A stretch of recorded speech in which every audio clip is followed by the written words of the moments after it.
Si est-il une des interviews qui a le plus secoué la famille royale britannique. En 1995, alors que son mariage avec le prince Charles bat plus que jamais de l'aile, Lady Diana accorde une interview exclusive au journaliste Martin Bashir pour Panorama, dans laquelle elle révèle les infidélités de son mari le prince Charles, notamment sa liaison de longue date avec Camilla Parker Bowles. Et près de 25 ans plus tard, cet entretien demeure très controversé, et ce principalement pour les méthodes jugées peu déontologiques employées à l'époque par Martin Bashir.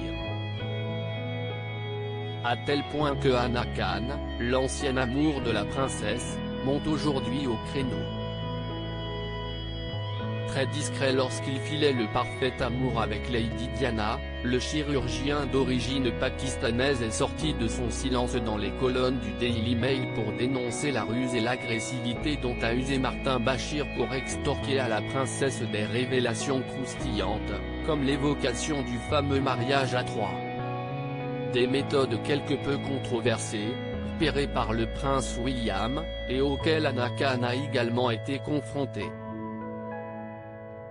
Il m'a posé des questions très directes et personnelles sur Diana et moi.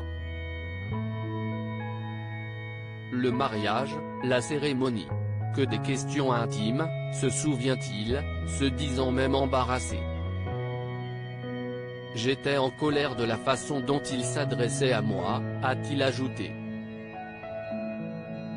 Martin Bashir a exploité la vulnérabilité de Diana bien avant que Martin Bashir vienne lui poser ses questions indiscrètes. Anna Khan avait déjà confié à Lady Diana tout ce qu'il pensait du journaliste, expliquant qu'il ne l'aimait pas et qu'il ne lui faisait pas confiance. Une opinion qu'il s'était faite rien qu'en voyant l'interview de 1995.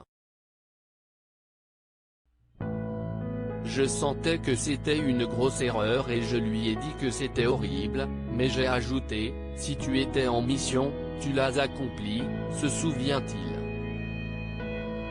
Toutefois aujourd'hui, Anna Khan n'est pas le seul à dénoncer cette interview et les méthodes de Martin Bashir, puisqu'en novembre dernier, le comte Charles Spencer, le frère de Lady Diana, avait lui aussi dénoncé la pure malhonnêteté du journaliste, qui a selon lui avait exploité la vulnérabilité de sa sœur.